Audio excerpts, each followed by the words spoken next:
About the matchups. Let's get underway with the matchups. And bringing out our first quarterfinalist representing China, it's JasonZhou. He was top 4 at last year's World Championships. He's China's last hope. Can he bring it home for China? And his opponent, the self-proclaimed underdog, surprising everybody at this event, it's DocPwn. I'm going to call him the people's champ. He represents the average Joe. He knows where he stands, and a passion for competition has brought him this far. Quarterfinal number 1, DocPwn versus JasonZhou. I think I still, best understanding of Hearthstone is still better than most of players. I want to win the World Championship, right? You're getting close to it, but that has to be a lot of pressure when you're close. So that I should not take a lot of risk in tournament. Being a holder competitor, having a lot of experience in different competition, it helps me visualize all the outcomes of the tournament. So yeah, that would be one other advantage I would have. I really want to win this one. DocPwn versus JasonZhou. Let's do this! Says he might not be the best player here, but everyone else still has to beat him, and no one has managed it yet. Is it going to be JasonZhou that takes the win? It's a great question. For the first time during that interview, you maybe just saw those seeds of pressure coming in. Like, you can only be an underdog for so long. If you keep winning, suddenly the weight of expectation starts to fall on you, and that's the first time I've heard DocPwn say anything along the lines of, okay, the pressure's like starting to mount up now. So how long can he keep that underdog mentality going? Yeah, I don't know, even at this point, as he said, like, once you get closer, yes, you do really want to even more because you were that close. Let's have a look at the lineup. The Control Warlock is gone from JasonZhou, and the Cube Warlock has gone from DocPwn. So it looks like no Warlock for us today, but still plenty of decks left. How are you feeling about this matchup in general? Because a lot of players have commented on Doc's almost like greediness in his list that is really going to help him out in this tournament. Yeah, I think DocPwn, it's not just the fact that he's being underestimated. I don't think that's the case at all. He's come into the tournament with a fantastic lineup, and I think that's been a thread that's weaved through HCT this entire year.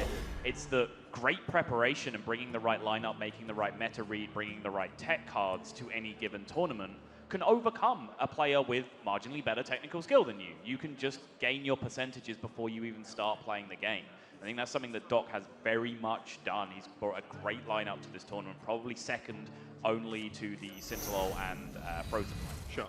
We are kicking it off with a Druid versus Druid mirror, and for what feels like the 100th time already in this tournament, we see Apaches in the hand and not coming shooting out of that cannon for JasonZhou. So does still have a Corridor Creeper and only one buff at the moment. You spoke to great length actually yesterday about how important the buffs are in this deck as opposed to minions, because guess what? Your deck's kind of full of minions. Right. You need the other stuff that makes the deck work. Yeah, and your minions are actually very innocuous. Like, if you want an easy comparison, like, just go back to the traumatizing days of Ladder being 60% Shaman.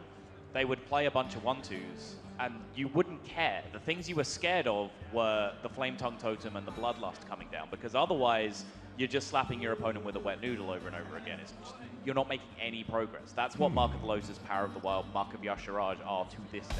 Yeah, and the evolution of the deck after the Innovate nerf especially means that Innovate Vicious Fledgling just doesn't happen anymore. Right. It doesn't exist, it's not in the deck. Right. So you don't have that at least chance at one big, powerhouse early play, and then you ride off the rest of the game off the back of that Fledgling. DocPwn on the Jade Druid, of course, slightly greediless with the Jade Spirit as opposed to the crazy potential armor gain we've seen from the other some of the other Jade Druids going on here. So DocPwn both with a straightforward and an incredibly complex route to get here. Straightforward because he went straight through winners with a 3-2 and 3-0 record. Complex because he had to beat Hoy and Tom60229 to do it, who are two incredible names. Jason, on the other hand, more of a mixed bag, picked up victory over Muzzy in the run back after losing to him originally, and eliminated Kalento on the way. Yeah, great runs for all these players, as is going to happen when the tournament is this stacked. Looking at the hands though, JasonZhou kind of highlighting your own point here. in terms of just not Doesn't do it, missing right? buffs. It's like, all these minions are only cheap and only small because you can buff them up. That's the only reason they're any good. Particularly in this matchup, Druid is the best class of the game, or when it's coming up against Aggro Druid at punishing small, wide minions being on the board, because you just walk so hard into spreading plague. We saw in the previous series 2 spreading plagues come down, but it was on 3 minions that had been hit by 3 buffs, I believe, at the time. So they were 5 and 4 power by the time the spreading plague comes down. That's the situation you want to engineer as the Aggro Druid player, but to do that, you need the buffs in your opening hand. Yeah, and these are all things that are going to help Doc take a win potentially over here. And we talked a lot about his lineup, but you can hear from him how he got here as well, because he has practiced more for this tournament than any others. So I prepare for Worlds by putting a lot more hours than I usually do. So I've been practicing quite a lot. It felt really good after putting all these hours. I feel more confident about my plays and stuff. Maybe I should have put even more hours, but you know, time, you only have 24 hours in a day, and at some point you gotta cut it out. I imagine that point is after exactly 24 hours. Done. Go for the whole day and that's it. Well, I mean, DocPwn has so many other obligations, though. That's what, you know, makes He's it a busy guy. such an everyman in this tournament. He works a full-time job. He's in a relationship. He has all these things that, you know, take up his time outside of Hearthstone. He's not a 12-hour-a-day ladder grinder like someone like Scintillol, even though he professes to only play 2 hours a day. I don't believe it. I'm pretty sure he's a liar. Literally trolling. Yeah, I win all those open cups in 2 hours. Yeah, exactly. To be fair, I do believe it was. I only play 2 hours a day unless there's open cups, and then I play for much longer. So, yeah, maybe that's more reason. There's a kind of buff available for JasonZhou this turn in the form of Galaka and his own minion. Right. But still doesn't feel too great. And also, turn 4 Corridor Creep has 7 mana. It just doesn't look right. I thought this was a maximum 4 mana at this point. Well, the silver lining to your grey cloud is that if your opening hand Corridor Creeper is still 7 mana, it means none of your minions have died yet. That's kind of a good thing. There we go. The trade's making it happen for Jason to get the Corridor Creeper down low enough to be able to drop it onto the board. And now, the board looks a little bit more threatening. DocPwn to actually be able to deal with here. So this Tyrant's just like almost mocking at this point. It's you got 4 mana spells, but do you have 5? The answer is no. Higher pickup that might come in handy next turn, but these are the turns that Doc just has to be defensive now. He has to just, I feel like, clear the board once, then your main fear is a living mana draw. But outside of that, as Druid, you can only keep on top of, oh no, Firefly, or oh no, even a Corridor Creeper, as long as you can get rid of the rest of the board. Yeah, I mean, I totally agree, be defensive. He has to in this position, but there's so many ways to go about that. You can try to soften up the board so that swipe plus any top deck on the following turn, like a Spellstone or a second Wrath, would be a more effective clear. You can choose to just cycle your deck with branching paths, look for Spreading Plague. Like, is that the most defensive play you can make? There's this play that DocPwn made, which was removing as much power as he can and generating something to fight for board. Is that the most defensive play you could have made? Like, just simply saying, oh, he has to play defensive. I mean, there's so many options that he can do to go down that path. So, Yeah, that's what I've got you for. Option.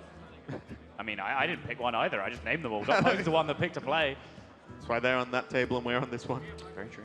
I will say as well, in generating the Jade, it ticks so many boxes. There's the ramp aspect, of course. More mana equals more things you can do.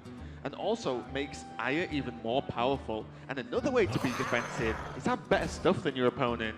So you just beat them up on your end instead. Or at least trade very well.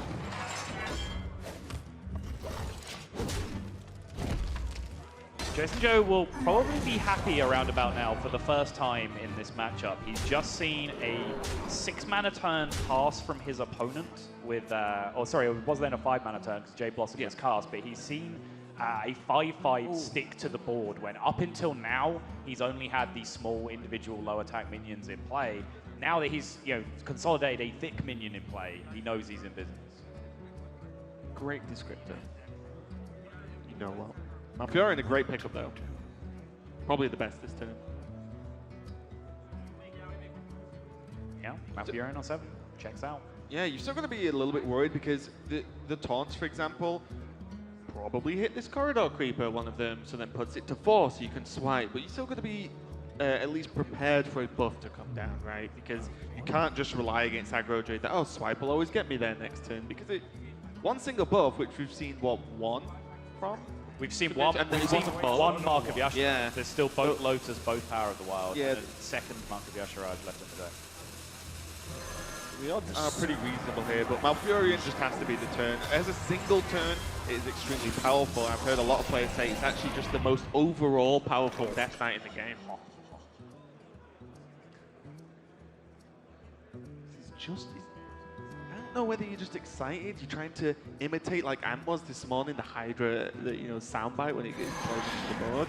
You're just excited. That was roughly the noise that Overseas made when he sees those Donut, yeah, okay. That's the kind of emotional relationship I have with Bittertide Hydra.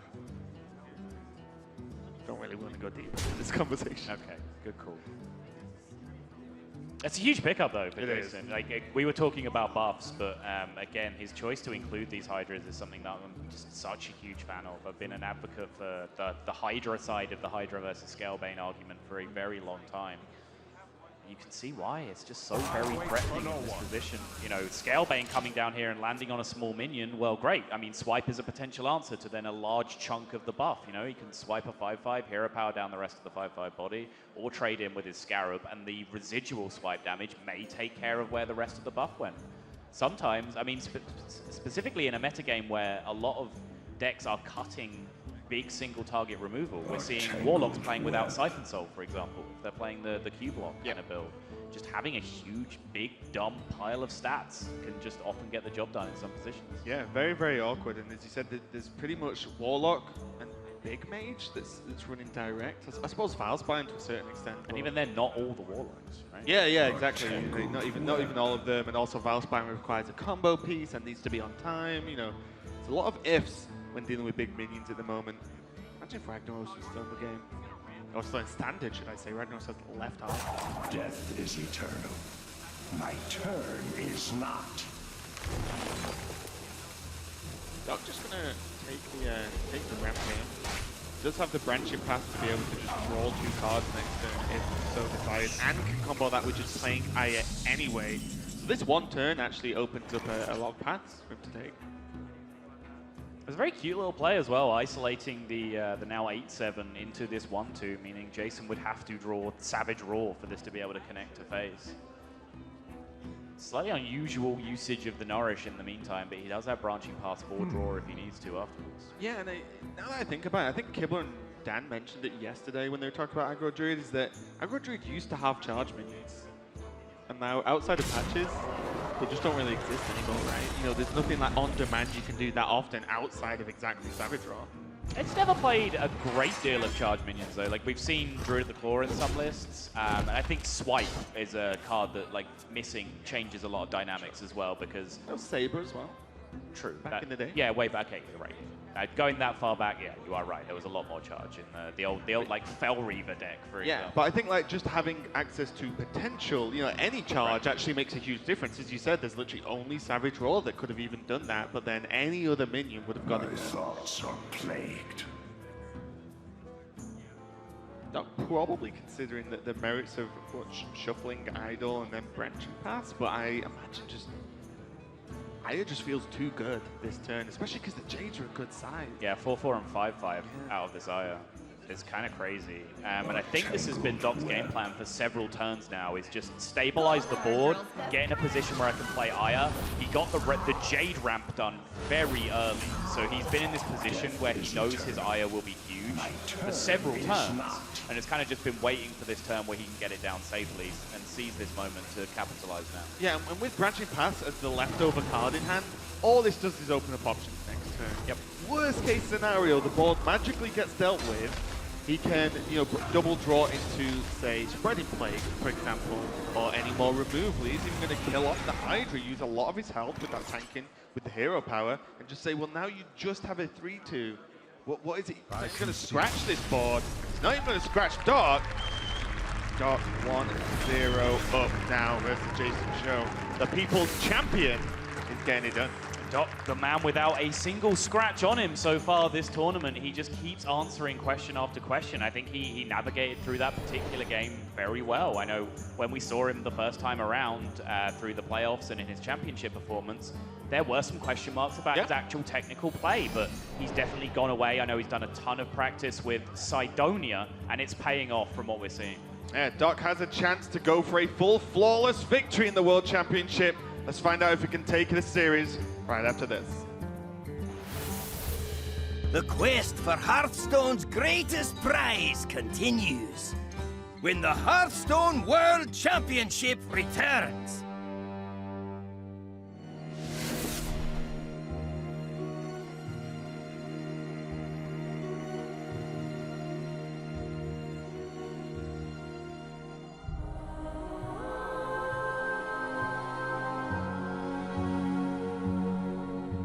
We think Europe is one of the hardest regions. We have the most players, we have a lot of dedicated people that want to try. So it's really hard in Europe, and that's why we also chose, I don't think everybody has that luxury, but we chose also to compete in other regions to get points for the championships. Remember when we met? Like, we met before we won the tournaments. Like, even before that, we both decided to go to a tournament called DreamHack Summer.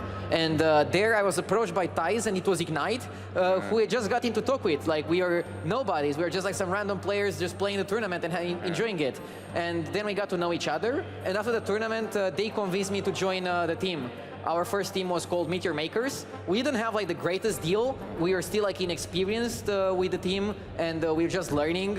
I was casually playing games, but before Hearthstone, I didn't do anything super serious in gaming. Then I started looking at Hearthstone, and I was like, hey, I just enjoyed it. Let's start a tournament. I started some open tournaments, and somehow I managed to just win 5 in a row. And from there on, I got to different tournaments, but that is how it also all just started for me. It was everything new, like we were new to the game, it was a brand new world that we were discovering. And then that was just like the beginning of the journey. Afterwards, skip forward a couple tournaments, a lot of open cups. Thais doing the Zotac and King of the Hill performances. I think he's like the hardest working person that I know. He has days where he streams, I don't know, 9-10 hours. And then he also plays a bit of stream on Asia afterwards with like almost no break, maybe just a little bit to eat. And then maybe I have a tournament and I message him like, hey Thais, do you feel well? Can you like help me with this lineup? What do you think? And he doesn't go like, oh, I'm so tired. He goes like, yeah, sure, show me the lineup. Like, he has like endless amounts of energy, and I really appreciate him for that. And it's an aspect that a lot of people don't see. Like, people see him when he streams, and maybe they expect him to do other things when he's not streaming. Well, that's not how he is. He's like fully dedicated and really hard worker. That's odd.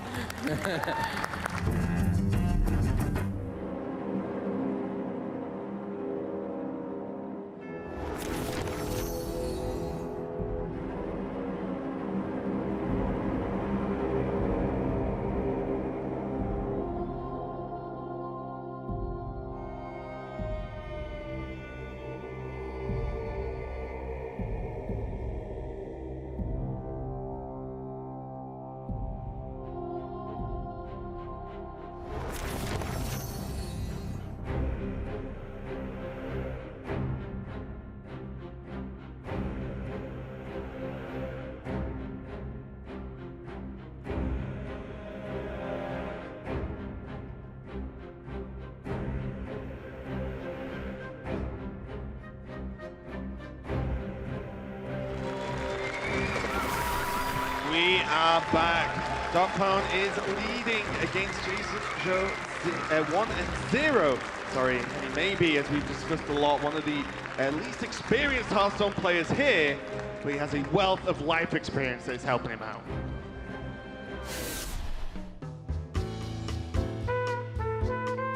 I'm definitely the older player out of the 16. I know that people are younger usually playing this game, and their brain maybe works faster, but I'm not that old. My brain still works a bit. I can manage to play against these young guns. It's just that I have more experience in life.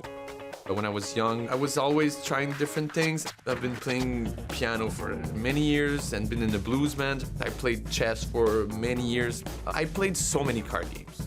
poker, I played spades 20 years ago. I played Magic, so I'm used to trying to see behind the hidden cards.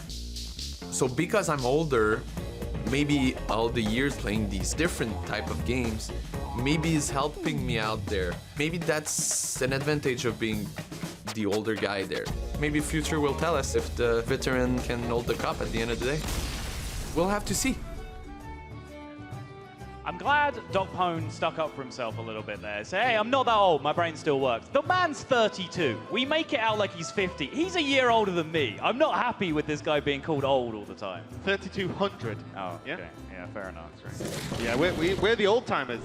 Apparently. In games now. Apparently, yeah. All these young kids in the video games. Let's move on. DocPwn 1-0, and I was going to say, since I met Doc, like quite a while ago in the championships, he always struck me as just like, always seems quite happy, quite relaxed, just enjoying the time, regardless of it, whether it's hanging out or playing the actual game on stage, right? Just enjoying it. But I do feel, as we're getting closer, or as he is getting closer, should I say, moving one stage forward, one more stage forward, he's feeling it a little bit more, even just going into the game then, the body language, just like the zen, okay, let's focus, I'm about to start the next game. Very important to him still. I mean, this is the first time Doc's faced elimination in this tournament. He's always had that buffer zone. He went straight through winners in his group, so he always had the opportunity to lose.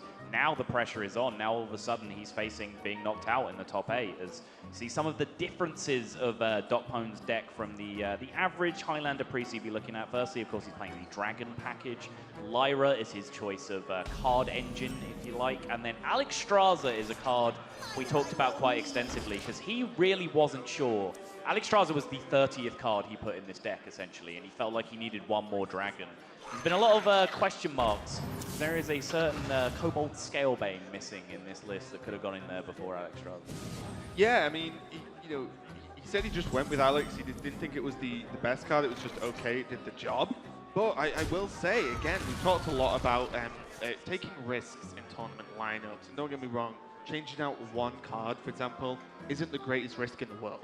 But it makes a difference, and it's something other players aren't going to build their lineup and think, what if someone's bringing Alex Straza in this deck? Can I beat it? Or what does that do to my lineup? That's something that JasonZhou and all of Doc's opponents have to just consider now. It's one extra thing they have to think about that you would normally.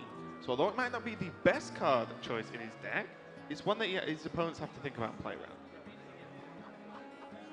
Both players with Anduin now, so far it's fairly even on the 3 checkbox or the 2 checkboxes for these decks. Doc does have the Kazakus, but the Kazakus often not a huge impact on when you play it in the game. If anything, like playing it later in the game can actually help you divine, am I taking a 1-mana potion and going for extra Velen Burst? Am I going for a 5 to try and get some card draw? Is my hand so dry that I need to go for perhaps draw 3 off the 10 option? You know, these are decisions that make or are more clear to you later in the game the more turns that you play. Or even for a 10 option. I know in general a lot of people are, oh, you should never take 10. But sometimes, say in the mirror, if Velen's already gone for your opponent, the armor makes a big difference as well. You can last that bit longer depending on the combination you get. So definitely a lot of things to consider. DocPwn considers exactly what turn he wants to make. A lot of the time, Priest of the Feast just on curve feels pretty good. Yeah, again, Priest of the Feast is another card that can rebound you if you'll start being put under pressure by your opponent's Shadow Reaper Anduin pinging you down over the course of a couple of turns. So I actually like this Talon Priest play here. It's slightly off curve in that it was a combination of cards for his 4-mana turn when he had 2 solid 4-mana options, but I think both Priest of the Feast and Kazakus, your usage of them becomes clearer the deeper you get into the game. So. Go for the 5, summon 2, gain 7 armor or polymorph. Kind of a tough choice actually. This one, nothing really stands out. There is a Loot Hoarder that has died for JasonZhou at the moment, which means that summon 2 can serve as a quasi card draw for him, but the nature of reviving 2 minions, one of which is a Loot Hoarder, means that you then potentially walk into the Potion of Madness from the opponent. But yeah, he's essentially gone for full card draw here because the minions he's going to revive are not threats on the board. That's not why he's reviving them. It's just there is a loot hoarder in there. He's going to draw 2 more cards as well. He's actually got so many cards in hand already that it's going to be a bit of a concern for him that he doesn't get into overdraw territory. Yeah, it gets tricky with Lyra too. Instead of doing like Lyra, Power Word, Shield, you're like, oh wait, oh no, too many cards. And the mirror play, going for 5 as well. Deal 4 not really that important in this matchup.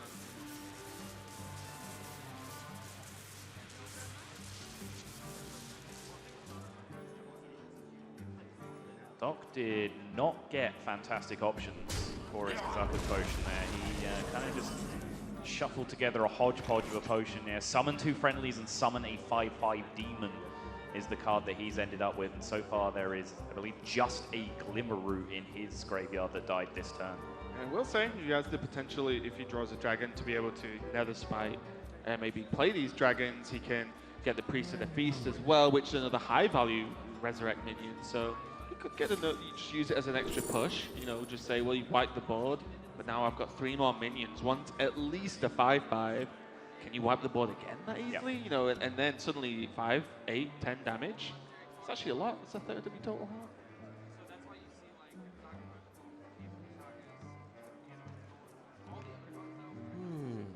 Getting these decisions right consistently in this matchup does take a large amount of divination to forward planning, seeing how the game's going to pan out, because in certain scenarios, just picking up extra burst off your Shadow Visions is fantastic. If it's a Holy Smite, if it's a Mind Blast, you can just end the game on the spot with extra copies of that. Is it removal that you need? And what's it going to be? Is it AoE or is it spot removal?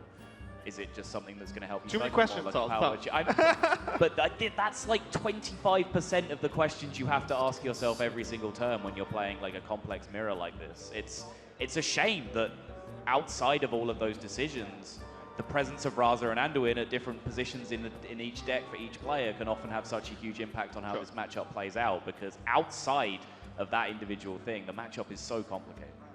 It really is, and also I feel like one of the most punishing as well. Like one misstep, and you could just die mainly because of the power of those combos later on, and you even just 1 card behind. I've seen mirrors where one player's like 6 cards ahead through their deck, and you're just like, what do you do as the opponent in that point? But at the moment, both players are actually pretty even in terms of how deep they are in the deck. It's more about the hang and what they choose to do with it at this moment. There's the potion from Doc, and as I said earlier, that's actually a relatively threatening board now.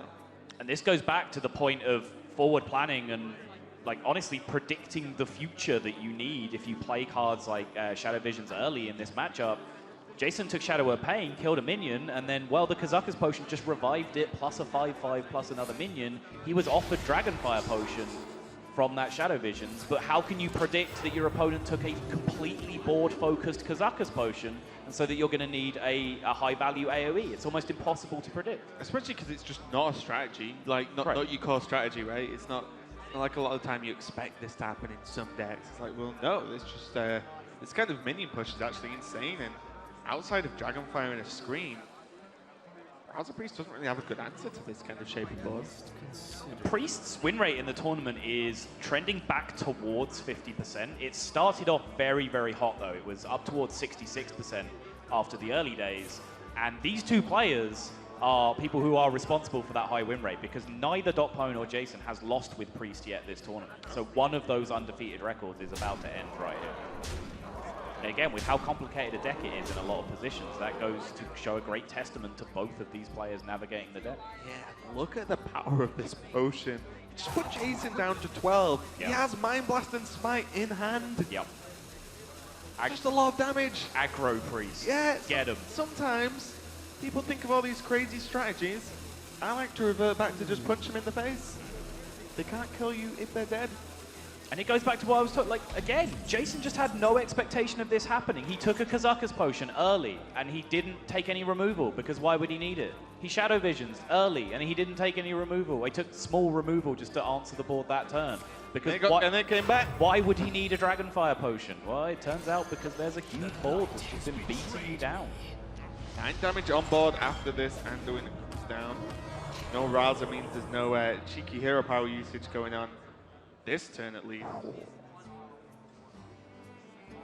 Okay, we're definitely just getting clips of you, or sounds of you making these noises. You want a compilation of random sounds that have come out of Salsa's mouth this week? Yeah. It could honestly be a description of pretty much anything I say, but it's just a random sound that comes out of my mouth.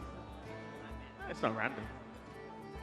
Language is random. I'm sure some people would argue otherwise. Oh, definitely. That's how much they argue when I talk.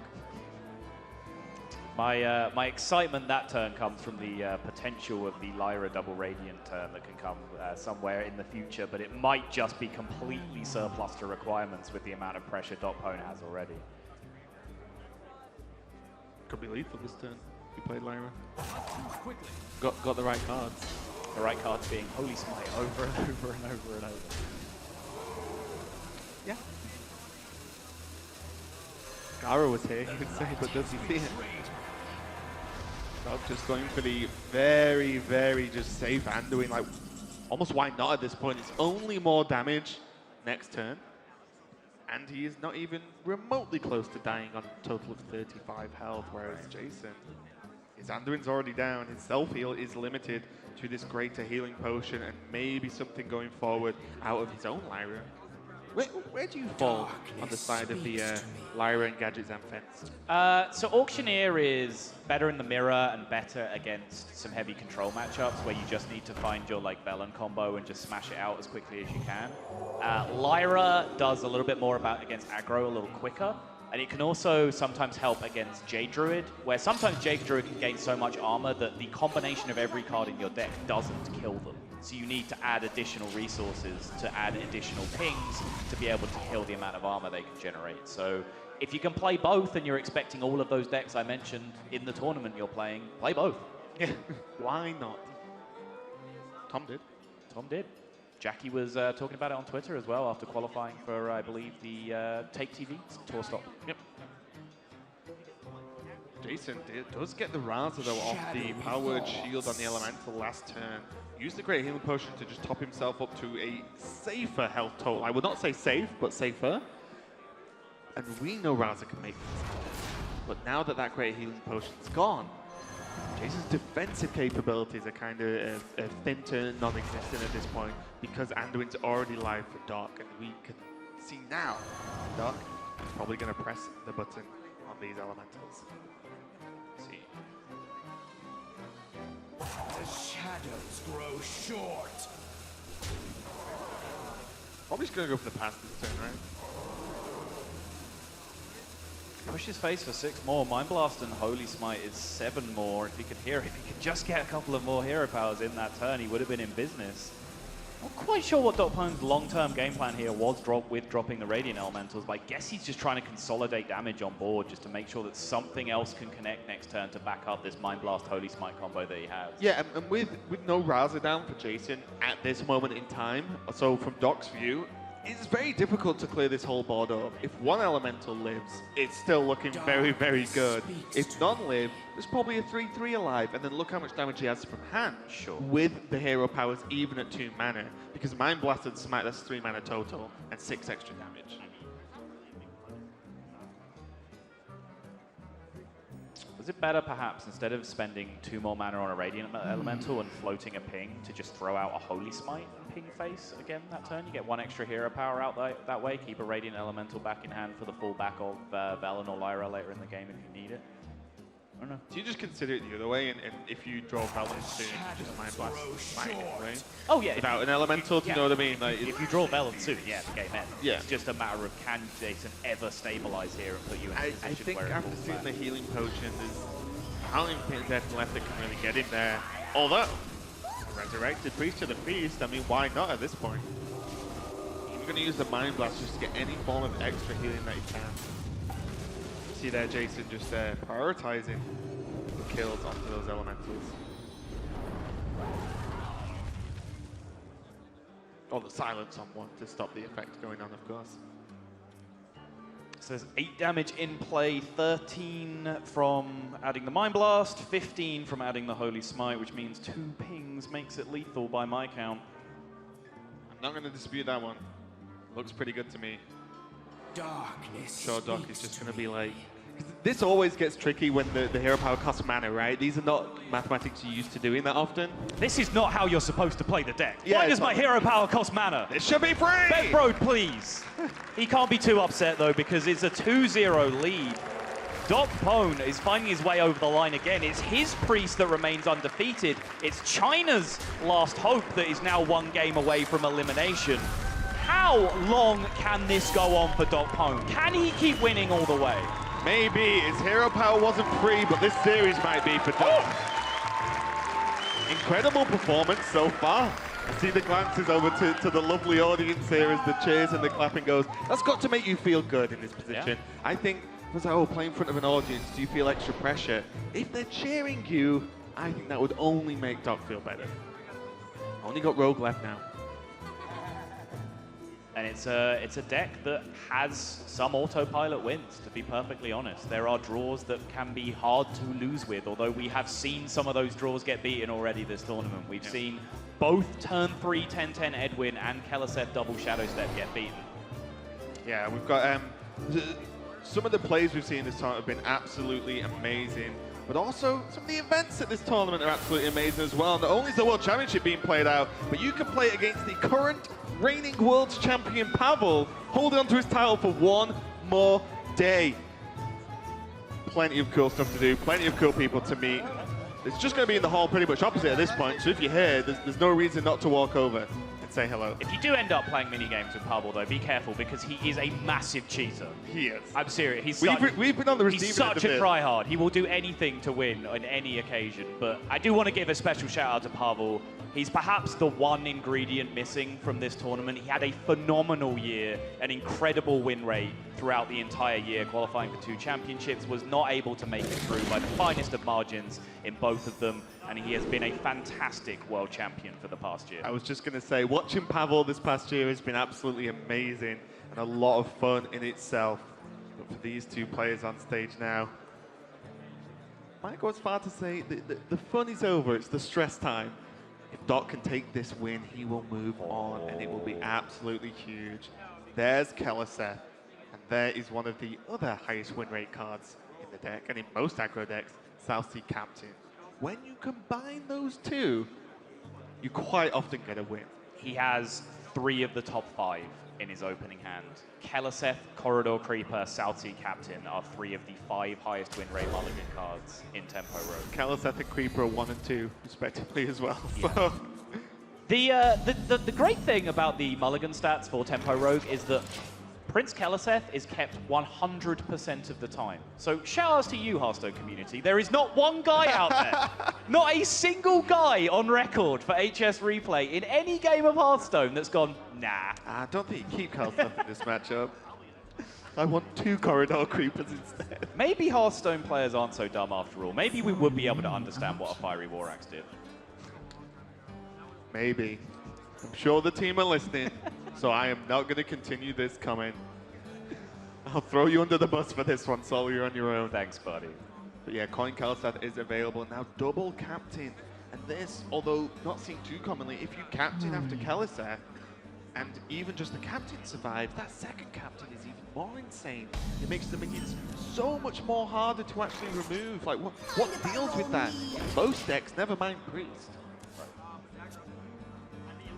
Loot Horde is a good draw, though, because it stops the snowball. It stops Keliseth sticking to the board and attacking. You know, the Loot Hoarder can pre-challenge it, and then you can set up for the future. Yeah, and then very importantly, when Keliseth is left on the board, you might think, oh, he didn't Shadow Step it. At least he's not done that. He can draw Shadow Step the next turn and do it. So this removes any Shadow Step draw from Doc, activating the Keliseth before the captain comes down, which is back-breaking in most games. It's like a good turn to me.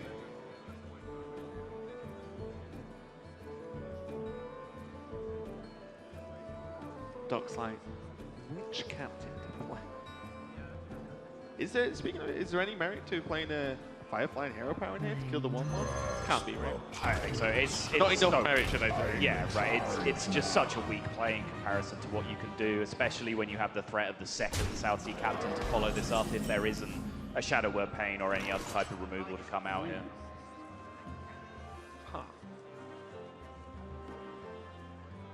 Jason can clear the board here. With the Shadow Word Pain and the Holy Smite, you can just remove everything. Or you could try and bait some more minions out and go for the Kazakas for the 5. I imagine 5 mana? Yeah, deal 4 damage across the board. Sometimes, or a lot of the time, you can get away with 1 and try and do that extra burst damage, combine it with Style Nose, you know, combine it with Spirit Lash, Pyro. But with the Keleseth buff, you need that deal 4. I don't believe I don't think he got it either yet. There was a play I liked that turn. I don't know if Jason considered it, where you actually just Shadow Word Pain and you don't deal with the patches. The patches gets debuffed to a 2/2 from your perspective, not knowing that the second South Sea Captain is in hand. And then on the following turn, you have Potion of Madness and Kazakas to fill out your curve, and you could potentially use the patches to trade away, perhaps trade up into 3 health if your Novice Engineer lives as well, which it's entitled to. Doc goes face a lot in this matchup, doesn't have to take value trades. And you didn't really have a good turn 5 anyway, but Kazakus solves that same problem, right? Oh, I didn't have a good turn 5. Yeah, I will play Kazakus and take a 5 potion. Now I have a good turn 5. Yeah, and this potion, just in case you missed it, there was Resurrect 2 and then Freeze 2. So you could get the Loot Holder back, which would definitely help. Could also get a 1/1 back, which wouldn't really help as much. Top analysis. Cheers, man.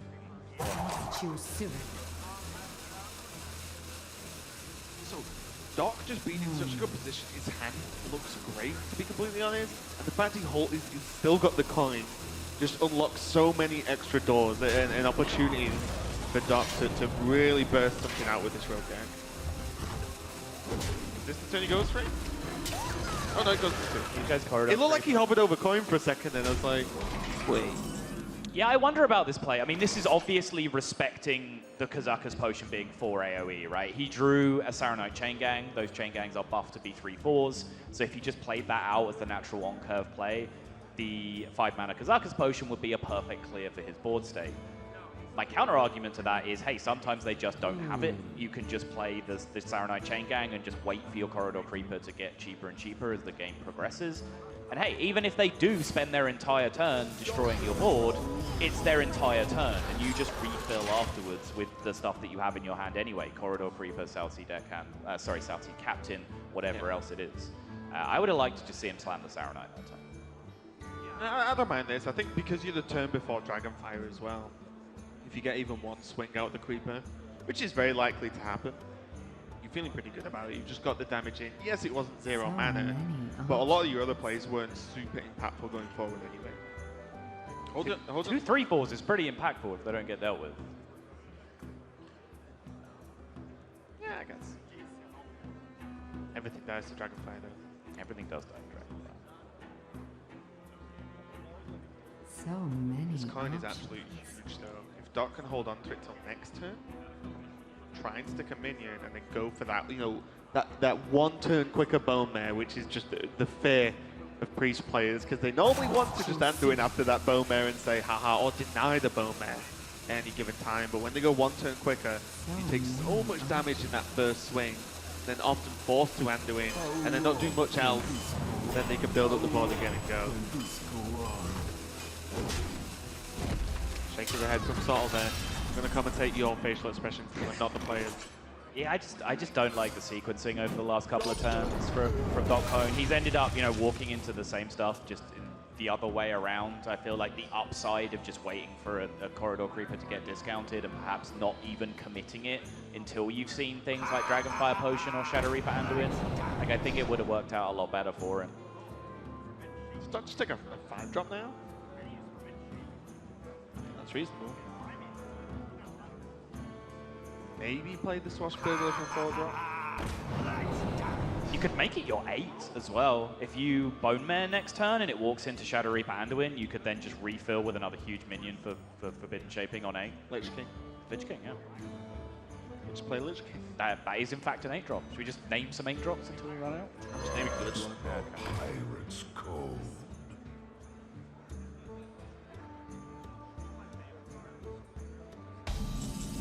So I'm pretty sure Jason has a reasonable idea that Bomare's in hand at the moment. He'll know coin is. I've talked about the opposites of what we mentioned a lot about hand checking is that players could miss something and miscount. But I'm pretty sure you always got an eye on the coin, right? You know the coin's not been played. So be aware that this looked like a very strong setup going into a coin bone mare turn, because the minions you don't bone mare dodge the Anduin as well. So you gain like, you know, 50% of your board kind of stays alive.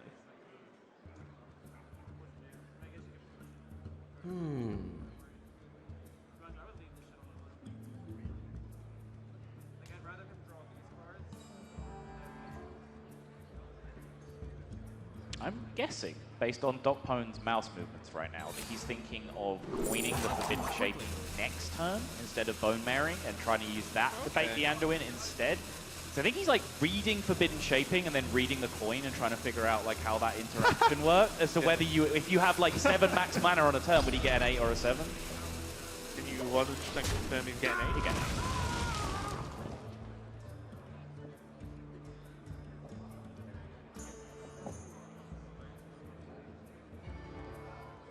I mean, in the face of Shadow Reaper Anduin coming down, he would keep a 3/3 that he can then Bone Mare the turn afterwards if he does it that way around. Gain, like, charge, so to speak, on the Bone Mare attack? I mean, the Bone Mare attack has charge right now. It's just the fact that both of the minions get exploded as opposed to just... Yeah, that's what I mean. Like, the turn you go for it, you gain... You do the dodge, right? This Firefly is also still pretty nice for late game, whether it's going to be on the receiving end of a Scalebane buff or to activate that Battle Spine. So Firefly and the Elemental still have plenty of use. Sometimes you look at 1-drops in hand at this point in the game and think, ah, these are pretty dumb. Not even. He's going to go for it as well. Good, good hand judging. Oh, nearly Lich King. No, that's definitely... No, that doesn't even live in the same neighborhood as the Lich King. It's legendary. Sure. They have one. Got you on that. Now you're gonna go for Anduin. Shadow Word Death just on the one threat.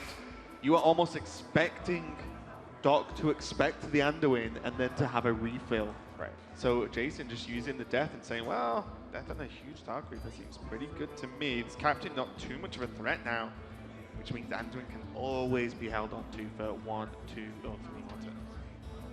Not 4. It's like a Valspine turn to me. A 3/7 Taunt is about the most problematic minion that you're ever going to get to Valspine in this matchup. Yeah, and if you can stick minions, you don't want to then put them into a taunt, right? You know, in this matchup, these minions need to hit base as often as possible. And what else are you Valspine as well in Priest? I think that was a fortunate Valspine, if anything. It's a 4/5, and a lot of the time, Priest only plays minions either super early game or when you're dead. And these two players are very much engaged in the dance of the Bone Mares right now. I mean, I think they are both fully aware of what's going on by this point, just in terms of hand reads, cards that have been in the hand for extremely long time. That Bone Mare was opening hand for DocPwn. I believe the Shadow Reaper Anduin was the draw on turn 2 or turn 3 from JasonZhou. And now, because those cards have stuck around for so long, they're probably well aware that those two cards that interact horribly with each other on both sides are present for both players, meaning they're just playing this game of chicken, trying to get each one to play. It'd be great if you could just turn those one card up in each hand, like face up to your opponent nose and just stare at them. Right. Speaking of Bone Mare, it's kind of look like it might be dancing in the card art. What kind of dance is that? Because it's like reared up. I think it's about to, you know, like receive a partner for ballroom dancing. You know, it's just, its arms are ready, and it's just waiting on that partner to come along. Maybe lead, I don't know. So its arms are ready. Or its knees weak. Too soon. We're not carrying this up. Because you won't stop, that's why.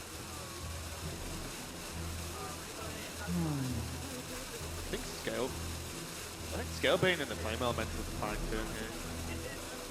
Mainly because the buff puts the Elemental outside of the Anduin range. Doc agrees. The problem now is that Doc has opened a window where Jason can now Shadow Reaper and not get Bone Mared on the backswing. Because of the hero power. Because of the hero power.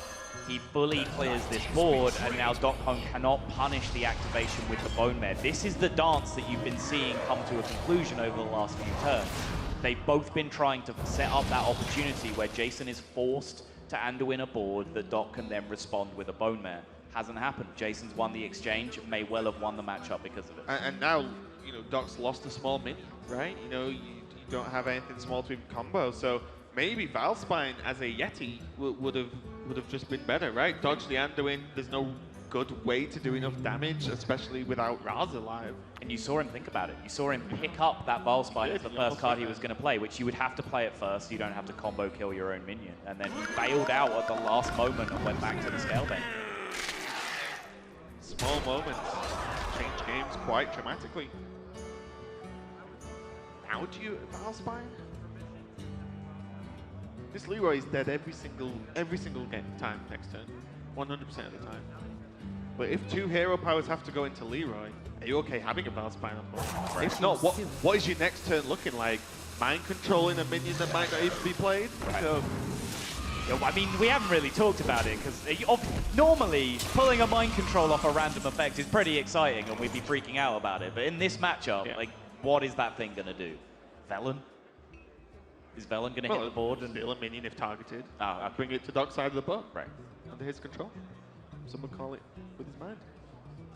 But yes, there are no good targets. Normally, especially at this point in the game, at any point you can play mind control. Velen, of course, is normally the death sentence as opposed to just slamming on the board. Can you imagine what the game would look like? Mind control was still 8 with dirty round. Like, what a turn 10. That is pretty. What a turn 10. Yeah. Shadowword Pain, though, kind of solving the problem that I mentioned beforehand, right? Of, the Valspine's probably quite difficult to deal with as well as the Leroy. But that Shadowword Pain makes it easy as pie for JasonZhou.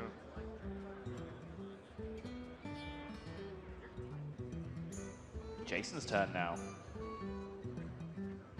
to have his face in his hands. We've seen that stance from DocPwn over multiple occasions during this series, but you can suddenly see the stakes are crystallizing for both of these players. 100%, and JasonZhou cannot afford to misstep. Doc, you can lose a game. Guess what? You can lose 2 games and still make it. JasonZhou cannot drop a single game. There's the mind control. Taking the Raz on 4 health. Mainly because of this dagger being equipped. Even with just the 1 charge, it was enough to move, say, the easy threat removal with the Pyro. Should be game, I believe.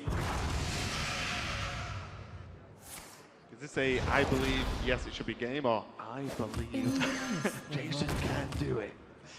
Jason is firing off all of his spells. Mind Blast, Holy Smite, all the hero powers. Silence goes through as well. The Blood Mage draw was picked up for even more damage, but wasn't necessary in the end. The animations are going to have a little bit of catching up to do, but JasonZhou has got the job done.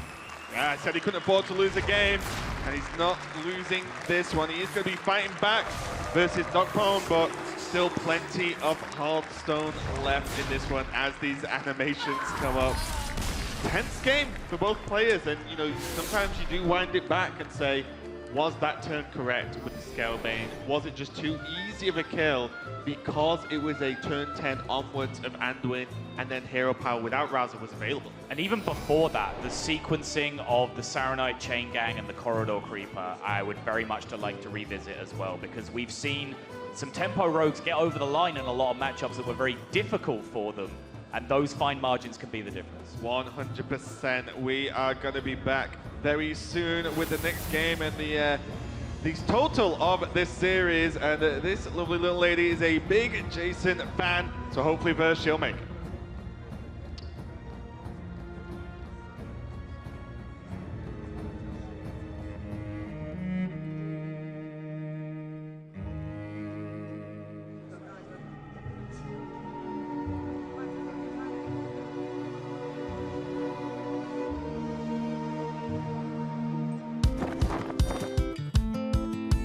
My name is Julien.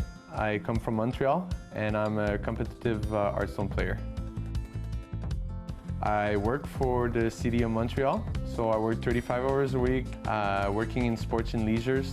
So my typical day at work, it's really unconventional. In the day, I would have to take my car and go around the sector to make sure the activities are doing okay, everything is under control everywhere, and if there's problems and stuff, I kind of take care of it too. I started playing chess when I was 5 years old, so I played chess for 15 years competitively. The logic, systems, and all the mental toughness that you gain from being able to play a 6-hour match against strong opponents. Most of the things that helps me with my Hearthstone career is being with people, right? Have some fun with friends, have a beer, and play some Hearthstone. So I started playing Hearthstone about 2 years ago, and at some point I started to get legend very quickly. But then I received an email from Blizzard saying that I was qualified for the preliminaries, and I didn't know what it was. I didn't even know there was a tournament. My journey into competitive Hearthstone was just playing for fun at the beginning for a year, then qualifying randomly to a tournament, and in the last prelims in Winters, I qualified, did a top 4 finish, went to Bahamas, and in the Bahamas, did another top 4 finish, so here I am going to the World Championship. I've been putting much more hours than I ever did to be sure to be well prepared for that tournament. There's such strong competition going to the World Championship that it feels good to be among all of these guys. I hope to finish at least in the top 4. I don't think I reached yet my full potential in Hearthstone, so that encouraged me a lot of trying to continue playing competitive Hearthstone because I feel like there's a lot more things that I can learn and that I have the potential to be a better player.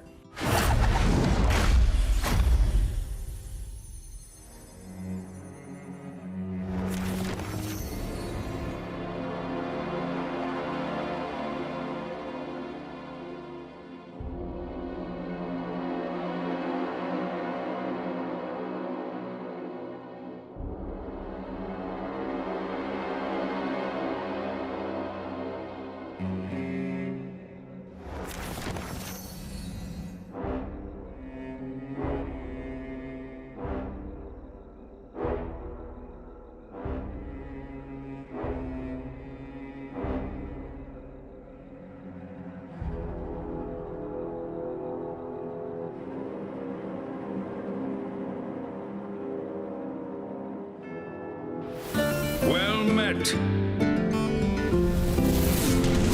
My name is JasonZhou. I come from Shanghai, China. My favorite card is Gomash.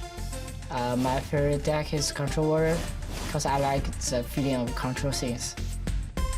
My favorite thing of Hearthstone is make a friend. I can't say Hearthstone make everybody happy, but he makes me happy. We are ready to continue this extremely tense series. These players are in an elimination match, and that is all that is left for this World Championship for all of these players. 2-1 for DocPwn at the moment. Can Jason fight back? Let's find out. It is, of course, Rogue again from the Doc. JasonZhou on the Druid. There's that familiar stance again we've seen from both players. DocPwn staring hard at his mulligan, hands over his own mouth, deep in thought. Jason does nail the Galaka Crawler.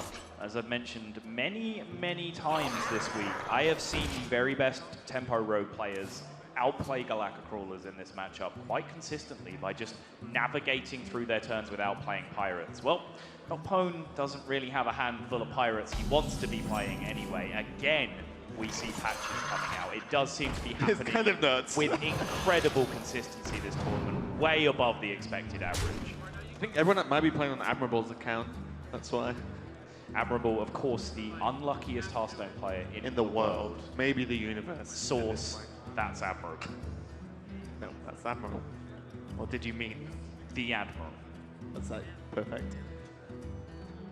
There's multiple 3-drop options here in SI7 Agent, or the Vank Leaf just to use with coin. DocPwn can just go for the dagger and save the coin, but I do feel he needs something out here to start contesting these minions. He does, yeah. He doesn't. Give me SI for the 2-2, right? Right. That's what leaps out at me, but his hand does start to get a little bit ugly with the usage of the coin. I feel like if he doesn't coin though, and any buff hits the board, he's already too far behind. Like, he's already in just an insurmountable position at that point. Because then he develops, let's say any +1/+1 hits this board. His next turn is developing a 3/3 into a board that already has a 2/4 on it. So his opponent can just hero power trade and just play anything else, and he's miles behind. Yeah, definitely rough. Not going for the dagger though. We're going to see very, very quickly whether this works out for him or not. And not swinging either, not trying to preemptively chip away at potential buff minion damage. Here comes the captain and his good friend Patches from JasonZhou. Already a lot of damage. No buffs in hand yet. Well, as you said, one may be enough. Now with the coin, this was kind of my issue with the coin, is if you save the coin now, you're kind of saving it for Minstrel this turn potentially, or Patches coin, and then Van Cleave or SI. But like, the Minstrel kind of goes away at this point because it's just not good enough, right, to play. 4-mana Bloodburn Raptor. Yeah, it's not good enough when you're this far behind. Now I just wonder, does this make enough of an impact that two damage removed from the board and the 3/3 already on the board would have changed? I'm gonna be honest, I really don't like this. He's making a 6/6 Edwin, but it's a 6/6 Edwin that has no right to go face whatsoever. And it has one attack. It has one attack per turn, and it has to trade. It does not threaten to race this board state in any scenario. Second captain and choice of 1 drop for JasonZhou.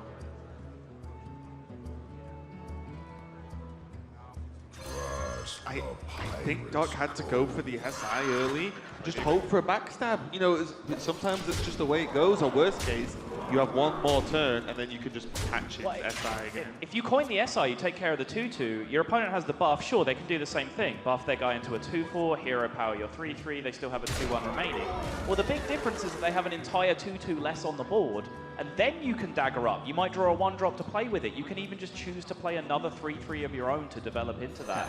It gives you a platform with which you can use to contest this board state. A 6/6 Edwin just doesn't. Yeah, it's definitely really rough here. He has to work out what he wants to do. As he said, this Edwin is the idea of a big Edwin normally is to just race someone, but it's just you cannot use it in this way. And now this is only getting progressively worse. JasonZhou hasn't even drawn a buff, and it's still bad for Doc. Yep. You know, if he'd drawn a buff, this game would probably have just ended by now, or at least this turn.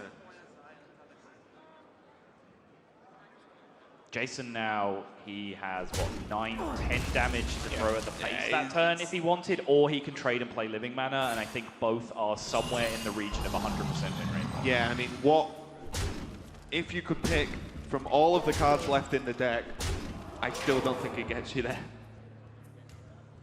Swashbuckler can do some wonderful things, but I'm not sure there's anything in Druid for 4 mana that gets there. Whisper of the Old Gods isn't it. And I think that's going to be a swift concede here from DocPwn. This Is that self-aside? It sure was. Okay. Head in hands for Doc from a 2-0 lead. JasonZhou has caught up. Everything on the line for this last game of the series. One player advances. One player's World Championship run is over. It's an incredible performance from both of these players to keep in it this long. I think DocPwn's play has dropped off a little bit since he's moved on to the tempo rogue. He's looked a little bit unsure with it, but JasonZhou staying in there, playing solid. He's brought it back to the rogue mirror now. Yeah, and coming up next, after this match has been resolved, we have Tom60229 versus Samuel Zhou. I asked Tom about it in his winners interview this morning. How do you feel about going up against a practice partner and a fellow Asia Pacific player? And he said he would just be happy that one of them gets through. We've also a wonderful crowd here and a lot of supporters. You were talking about age as an old man yourself, Sol, but it's also nice to see some young supporters going on here, and definitely a Frozen fan. And as we all know, little girls love Frozen. This Exactly. is just a self-evident fact of life. In Hearthstone, it is no different. Of course. Everything to play for now as these players will be moving into the final game of this series. I quite frankly cannot imagine what it's like for those two on the stage right now. You're about to queue in your last deck, potentially your last game of the World Championship. And it's a mirror match. And mirror matches are just ugly. It doesn't matter what competitive pursuit you are in, you never want to play a mirror. In any other matchup, you know there are situations that you are trying to engineer that you are comfortable in that your opponent isn't. You have a goal, there's a back and forth, there's a struggle looking for a position. But in this position, in a mirror match, no player is either comfortable because you're both trying to do the same things all the time. There's no safe zone for either player. It's why mirror matches are just so fundamentally unpleasant. Yeah. Although I love this mirror match. I actually quite like the Rogue Mirror. I think it's pretty awesome. I think it's great. I think there are... Having said all that, I actually really enjoy it. And Sottle likes unpleasant things. Yeah. But I think there are so many just... Because Rogue is a class that is built on tricks and small little edges and sneaky things you can do, right? And it's those small little plays that often make the biggest difference, and we've seen that in this tournament so far. All right, step one. DocPwn kept Vilespine and a Firefly. I like him keeping the Vilespine. He's on point. Vilespine is a massively impactful card in the matchup. I don't like him keeping Firefly. I think there are a lot more important cards that you can find in your opening hand. A 1-2 is not a game-winning card on turn one. It's much more a mid-game battle for resources and a mid-game battle for control of the board state. I would have liked to have seen him gone for the higher win rate cards like Corridor Creeper, Prince Kaliseth, and so on. You end up with Shadow Step off the top as well, and again, Shadow Step's one of those cards that can win or lose you the game, to be completely honest. How you utilize it, and quite often in some unconventional ways, such as just Shadow Stepping a target that is very cheap, just so you have a 0 mana activator later on for Vilespine, for a charging minion with Bone Mare. All these plays might not seem super obvious because you might do them 2 turns in advance, but making these plays are what makes the whole difference happen. JasonZhou, on the other hand, by the way, Mulligan wasn't the most complicated thing in the world. He kept the Corridor Creeper, he threw away the rest of his cards. Fine Mulligan. Yeah. JasonZhou, though, speaking of his accomplishments as a player, this could be the first time a player has reached the top 4 at a World Championship twice if he makes it through this match. It's actually quite incredible because it's not like we have had 20 World Championships, right? It's like, it's been a very small number. Right. I mean, we used to freak out just about the people who had made it back to a second World Championship. That list is starting to grow. But to make it's still impressive. It's still incredibly impressive, of course. To go through such a long system as Hearthstone has to get to a World Championship in the first place more than once is phenomenal. To keep going then through the best players the world has had to throw at you that year and hit top 4 on 2 different occasions, that's phenomenal. Yeah, it would be quite the achievement. But first he has to get past Doc. I was going to say, in terms of the Mulligan and how it worked out, these 2 Corridor Creepers could be like a single decisive strike that ends the game if Doc isn't either already quite ahead or prepared to deal with them. As we said, we saw the Vilespine is in hand. Backstab is used now, but there is still the Shadow Step if Doc keep a minion on the board to utilize it in the next couple of turns. He can set that up actually just with Firefly. He can guarantee an activator. Oh no, are we going to see Chain Gang into Chain Gang? Just for the extra, how long can this go on? We may very well, yeah. The battle for resources here is particularly interesting because this can become a fight for late game value. The cards match up so evenly against each other, as you would expect in a mirror, that the usage of Elven Minstrels can actually be very key just to have those extra cards to push over the line in the late game. Well, Doc has that Minstrel and he has Shadow Step to get repeated value out of it if he wants. But Jason's just stumbled into a sprint, which he will probably not use until his hand is empty. But at that point, it becomes very powerful. You know how long you played Hearthstone, you might be like, oh, is Sprint that good? It's not been played for a while. Sprint used to be extremely good and extremely useful in the Miracle Rogue, especially played in the Oil Rogue days as well, right? Yes. Absolutely insane, but what is pretty insane as well, a 0 mana 5/5s and a 5 mana 5/5 that buffs as well. This is the turn that could change everything here and make JasonZhou move on to the top 4. Was that a good turn? I can't tell. Were you not listening to how good I just said the turn was? Yeah, Yeah, this will actually be Jason's second reverse sweep of the tournament if he puts it together. He's making a name for himself. Making a bit of a Pavel of himself. Repeat before, exactly. I was about to make that same analogy. Pavel was the guy that was reverse sweep after reverse sweep in last year's World Championship, which was in a best-of-7 format as well. He kept coming up from 3-0 down back to 4-3. Jason not quite as uphill a climb to get there, but still an amazing performance. So many. Dog's mentioned about his experience in multiple competitive environments, other card games, chess he's talked about extensively. So hopefully for him, he is used to dissecting extremely difficult puzzles of, I have these tools, how do I deal with this mess on the board? Because that's what he has to do if he has any chance of winning this game. Wow. Oh yeah, patches. These swashbucklers are insistent on card draw right now. Sprints and Elven Minstrels is what we're looking at so far.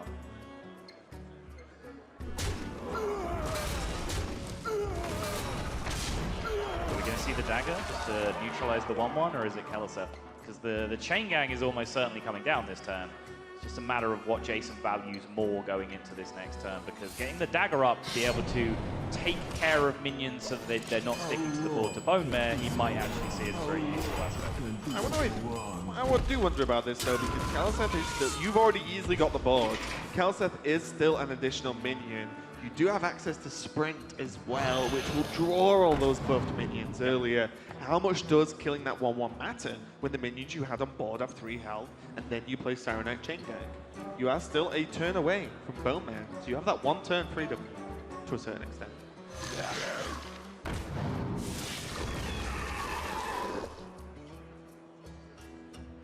DocPwn, I think, has just consigned his fate. There is 13, 15, 17 on the board, 18 from the dagger, plus the Leroy is 24 exactly. JasonZhou is going to reverse sweep a road for the second time in this tournament, and for the second time take his place as one of the top 4 players in the world. And look at the look of relief there from Jason as you realized that was going to be the game. Absolutely intense all series. The reverse sweep, as you said, Sol, second time in the top 4 of the Hearthstone World Championship. A truly amazing performance from JasonZhou. And at this point, you've got to imagine he's feeling on top of the world, and he's probably feeling as confident as ever to become the Hearthstone World Champion this year. Yeah, before we hear from Jason though, let's just take a moment to appreciate what DocPwn has brought to the tournament. He has been a phenomenal story. I'm sure he's been a great inspiration to some part-timers out there looking to break into the scene. I think he's improved leaps and bounds since his Bahamas performance, and he's a great guy as well, so I'm just pleased to have him as a part of the community. Yeah, Doc has proven it can be done. No matter how busy you are, there's always time for some Hearthstone. But let's listen to what JasonZhou has to say about that amazing victory. He's standing by with TJ. Thanks very much, guys. I'm joined on stage by JasonZhou. And you know what this does, right? This makes you the first player in Hearthstone's history to qualify for a top 4 twice at a world championship. How does that feel? My heart just beating out. I was like 0-2 behind. The same like versus Corento, but that time Omega Zero is alive. I was like, okay, I can lose. But this time I feel like I can't lose. Okay, I don't know, I just did it. You did, that's right. Were the thoughts when you went down 0-2, were thoughts of, I'm done, I'm out of the tournament? Was that going through your head at all? Or were you just focused on the match and focused on trying to complete another reverse sweep? I think I have a bit nervous, but most likely I keep very calm down. And I think that's why I come back, because I'm not very nervous when I'm behind. Yeah, that's it. All right, well, one final question. Did you make room in your luggage for the trophy? Almost. Okay, like tomorrow has 2 matches, right? Or maybe it has 2 matches, but I'm gonna try hard to get 1 year massage. That's right. The good businessman, JasonZhou. One more round of applause. He's headed to the semifinals. But thanks very much, man. Congratulations. Let's send it back over to the desk.